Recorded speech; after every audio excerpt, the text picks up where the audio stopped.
Welcome to Beyond the Smile.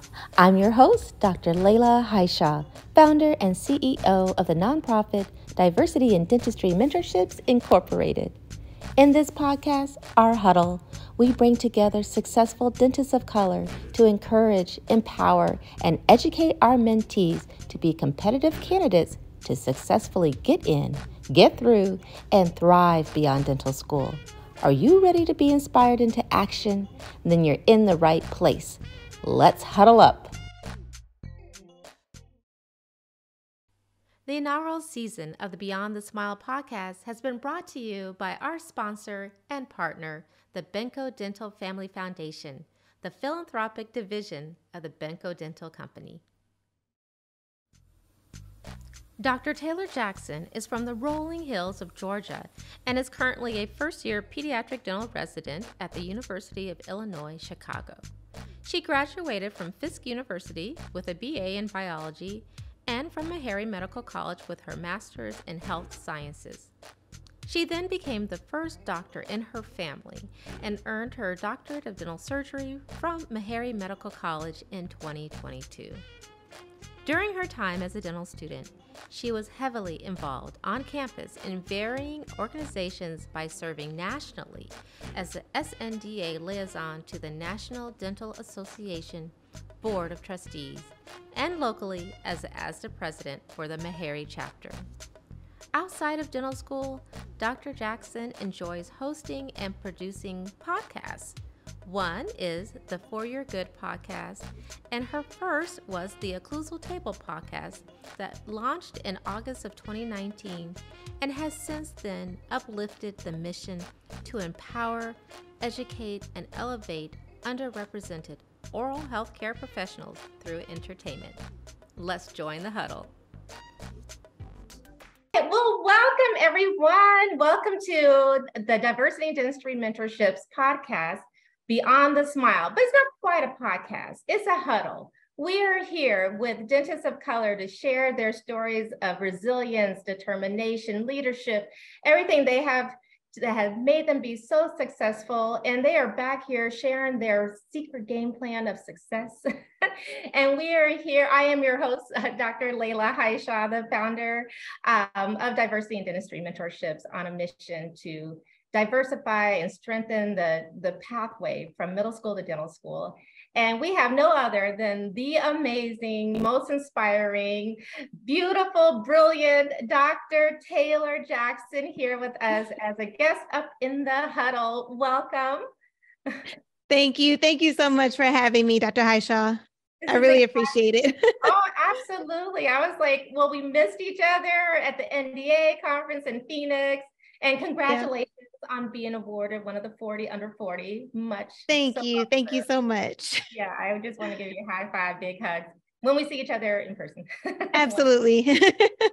But there's just so many things that you are doing that I align with. And that's why I had to have you here. I mean, of course, number one, you're gonna be a pediatric dentist. You're already in the process. You're like 1/4 of the way there, right? Almost there. You're there. Kids are dear to me as well, and that's why I went into the specialty. But of course, you're a mentor, you're an extraordinary servant leader, and of course, you give back to the community. So check everything that makes you amazing and inspiring to our up and coming dental students and specialists, and everyone who's going into oral health. So why don't you just give us a little background? I mean, I know that the gist of everything for you came from Meharry. I'm on a roll with our Meharrians here. Yes. Please share your story. Yes, absolutely. So I grew up in a military household, but it wasn't until about 15 years ago when I started calling Georgia my home. I'm also the eldest sibling, so that's why going into leadership roles, being involved, serving my community, that's more like second nature for me. As far as my educational background, I went to Fisk University for my undergraduate degree. Then I worked for a year at the front desk in a dental office. And then I went to Meharry for my 1-year master's in health sciences, and then moved on to the College of Dentistry where I got my DDS. Then now I'm here at UIC, University of Illinois, Chicago, for my pediatric dental residency, where I do hope to get my certificate, but not hope to, but I will get my certificate, as well as my MPH and a master's in oral sciences. Oh, wow. That's quite, you've done a lot, but within that, I know there have been some stories. Would you say it's been an easy pathway, just like a straight? Not at all. Not at all. It's been all over the place. You've had some delays, some weather cancellations. Absolutely. Absolutely. But you got to your destination. Yes, definitely. Not a straight path. I didn't know that it would take me 3 different cycles to get into dental school. So that was something, especially since I wanted to be a dentist ever since I was a toddler, because my pediatric dentist made an impact on me. So from there, I didn't know that I was going to be staying in Nashville for 10 years like I did, but I'm so happy that I did, and built the network and everything. So my path did not go as I expected, but if I could do it all over again, I would have that same type of journey to get to where I am today. Yeah, I mean, it's what makes it worth it. Nothing easy or worth it is easy for sure. Absolutely. Yeah. And also I learned too from your presence on social media. And of course, I didn't mention that you're a host of the Occlusal Table podcast. I definitely want you to touch on that, but I saw just how important your cohort, the Meharry Blueprint class, yes, right? absolutely. I mean, we know community is so important, but you guys were pretty tight knit. Yes, absolutely. So there were about 60 of us that started off, and that was in 2018. So hard to believe that it feels so long ago, even though it was only 4 years ago. And because we're there all day, every day in the lab, late nights, always going out with each other, celebrating each other, during our orientation time as freshmen, we choose a scrub color, and that's the color that we have throughout all the 4 years. So I rarely wear my navy blue scrubs because I've worn it for so long, but we all voted on navy blue. And to build even more camaraderie, we vote on a class name. And that's just the culture that we have at Meharry. So with the navy blue scrubs, we then came up with the class name, the Blueprint. And from there, we just carried that on, made different sweatshirts, different jackets. We even, just to carry on with that, we, on the 22nd of every single month, we have a Zoom call with each other just to check in and everything, since we graduated in 2022. Yep. So yeah, just to check in with each other. Not all 60 of us join on, of course, but it's just something just every month, just a nice monthly check-in. Some people may just come on the call, say hi, and then they leave, but at least we can see their face and hear their voice. So yeah. That's great. I mean, I think it's so important too now, because sometimes when we're in the thick of things, especially with you in a residency, and you have those tough days. Yes. I mean, there's nothing like, well, because if you come home and you have a partner or a spouse, or even your friend or your mother or your father, they don't quite understand how the day is and what's in the life of a dentist, and can't quite relate. So it's great to be able to share that with just your friends who get it and understand. And you realize you're not alone in this. Like, I remember, Absolutely. like, I'm changing my major, and I've been practicing 10 years at the time. Now 20 years, I'm still like, these kids are mean to me. Yes, yeah. Yeah, kids are a trip. Yeah, they say the darndest things, but they do. Yeah.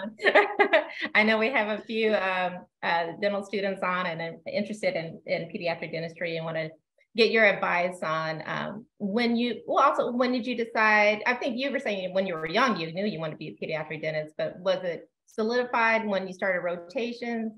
Tell us about that. And then of course, if you can kind of tell us, when did you start applying or preparing yourself for the application?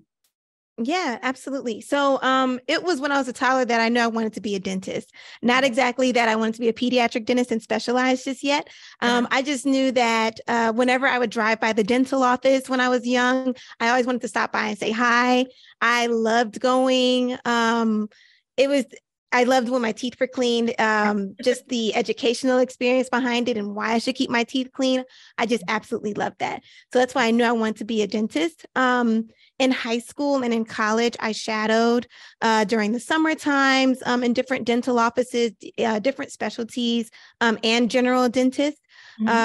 Something that was an important piece of advice when I was in college and preparing for my application, someone from admissions said, "Hey, I see all of these specialties on here, ortho, oral surgery, endo, that's great, but you need more general dentist shadowing because before you can specialize, you will be a general dentist."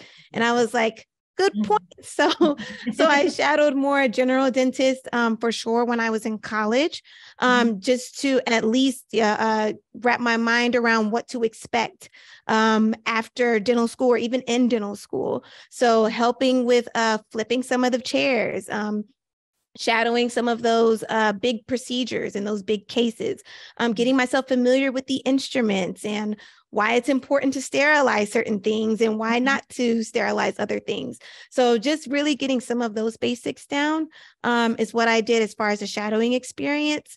As far as preparing my application for dental school, I think that being involved was my biggest strong suit. I was actually involved in 14 different organizations. I probably wouldn't recommend that. I kind of went a little bit overboard with that being in college. Very nice. But I absolutely loved being in leadership and serving the community. So there is an after-school program with middle school and high school kids that was on the Fisk University campus. And from there, I just consistently worked with them, mentoring them, helping them with their homework, just to do something outside of dentistry. I think that was one of the strong points that was on my CV was working in, areas outside of the dental realm. Is what helped strengthen me as a better applicant. So I think really starting to prepare my application, really my first year of college, building that CV, getting in touch with different dentists in my local area, that was something that really helped me along the way. Wow. Yeah. And that dentist probably served as a mentor to you. And once you build that relationship, I don't know if they did, but it would make sense that they probably wrote a recommendation for you as well. Absolutely. Absolutely. Relationships are so important. Building those mentors are very important. And they need to know you. Yes, so, absolutely. Yeah. If you want a stellar letter of recommendation that's going to stand out, they need to know. You can't just like, here's my CV and will you write this for me? It's just, it won't come off the same. So, absolutely. And all that leadership. I mean, let's talk about all that you did. And you did programs throughout dental school. And of course, you started the podcast like your first year. And then during COVID, you had an outreach program. I mean, there's just so much. I don't know where to start. So let's start with the leadership, because as a leader, you implemented these programs. Yes, absolutely. So to make a 180 really from undergrad, where I was involved in 14 different organizations, and I didn't really, I'll be honest, I didn't make much of an impact because I was spread so thin. On the opposite end in dental school, I was involved in fewer organizations, but I held larger positions, made a larger impact. So that was something that was a difference between my leadership experience in undergrad versus dental school. So in dental school, one of those things, being involved in ASDA, the American Student Dental Association. And that was when I actually became Meharry Chapter president. And with that, as president-elect, I started a business dental symposium. And that's now held annually every single year, even after me being gone. So it's so nice to even join back on.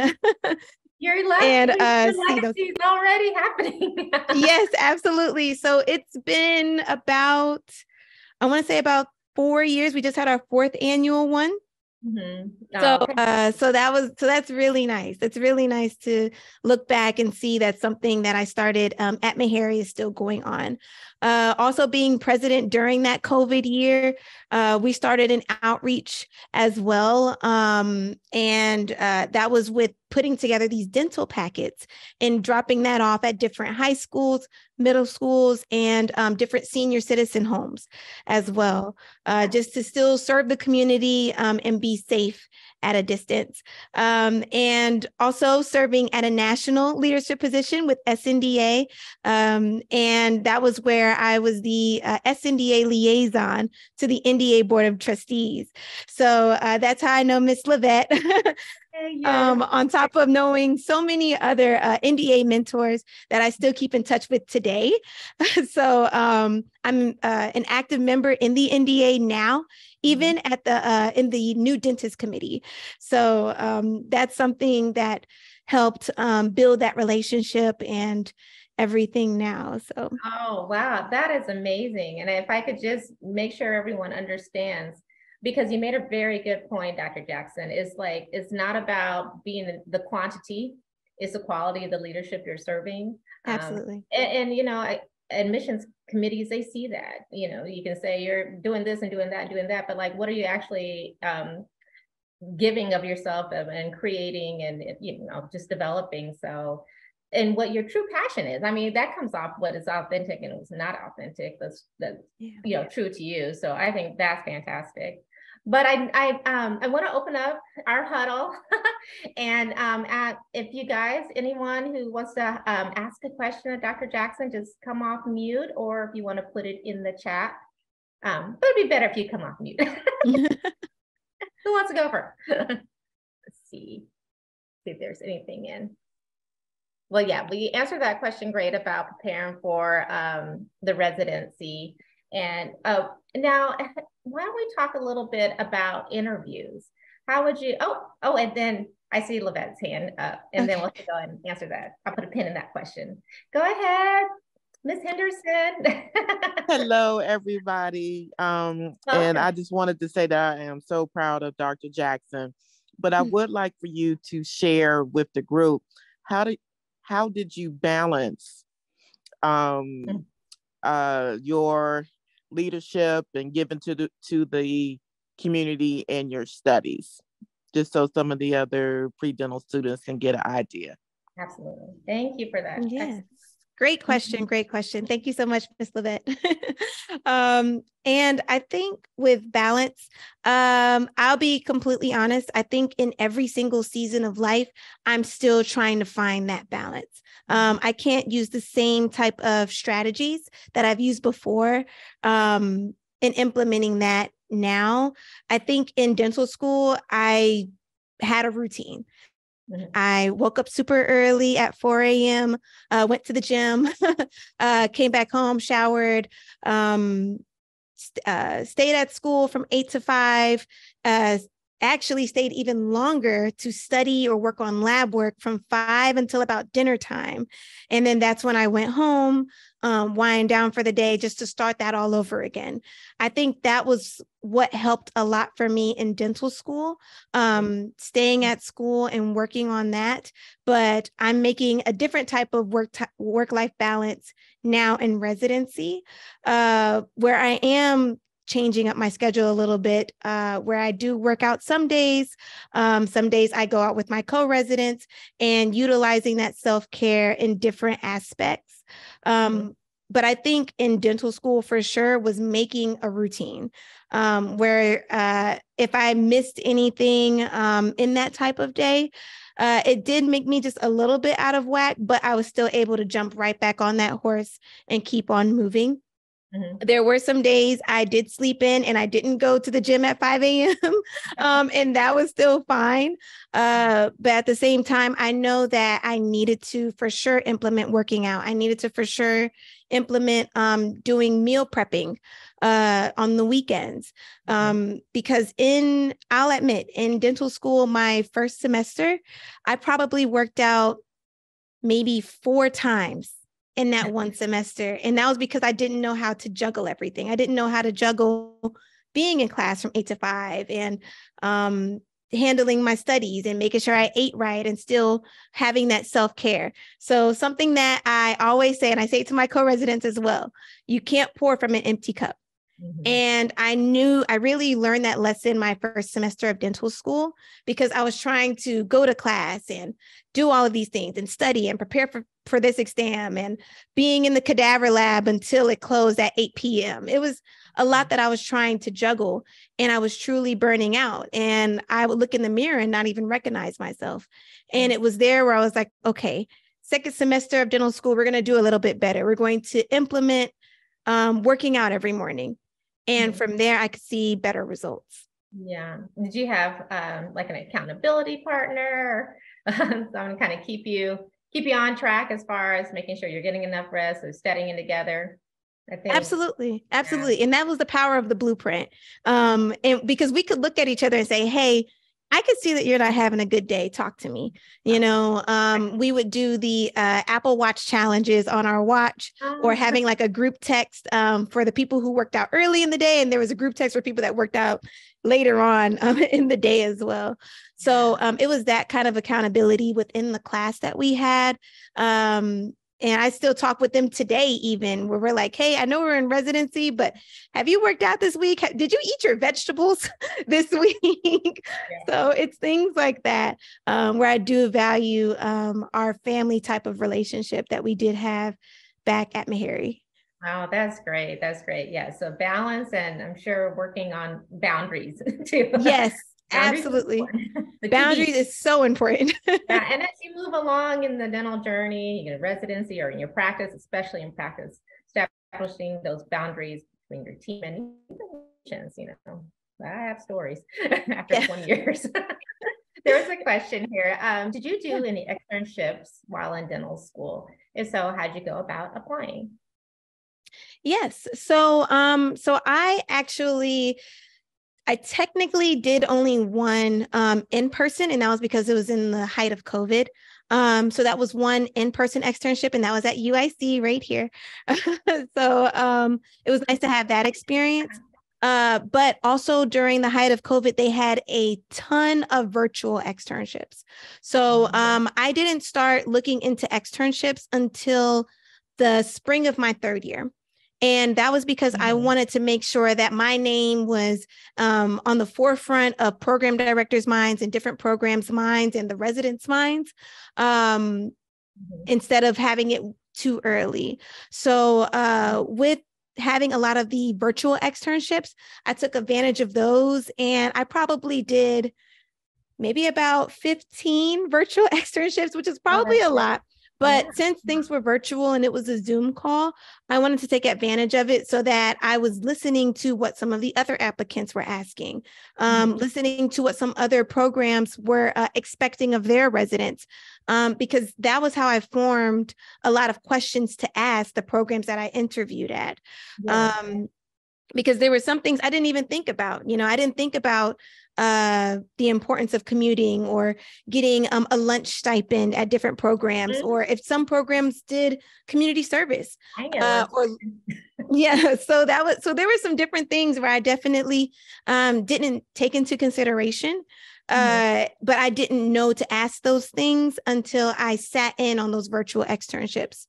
So I was also listening to some of the repeated questions that were asked too, because it's like, okay, if programs are always getting asked, what do you look for in a future resident? Then it's like, okay, I know I'm not going to show up at an externship and really ask that question, because I know they're getting that question a lot. Yes. Yeah. Oh, that's so important. Yeah. And not to, did you have more? I didn't want to step on your well, I guess just for the, just for the externships though, just as far as how to look for different applications, at least for pediatrics, as the only one I could speak on, but on the AAPD website, they do have a list of all the residency programs. You can click on there, and then residency programs update that with their website. And then that's where you can click on those links and see if programs are doing an in-person or a virtual type of externship, and you can apply at that point. Oh, thank you. Thank you for sharing that. And since we do have a lot of dental students here, I wanted to piggyback on when you were talking about interviewing and the questions to ask, because really when you're at that stage and you're applying for residencies, the interview process is much different than your interview during dental school. It's a small group. You interview with, faculty, but also you're kind of being interviewed by the residents who are there, the second years or third year, depending on what program you're in. And you've already proved yourself to make it to that level to get an interview, right? So they're not going to go and ask you all these things about didactics and whatnot. They know your CV. They are interviewing to see if you're going to fit well in their group. Now, as a woman of color and, students of color that where our audience is, that sense of belonging can be challenging at times if you can feel that the culture is not there.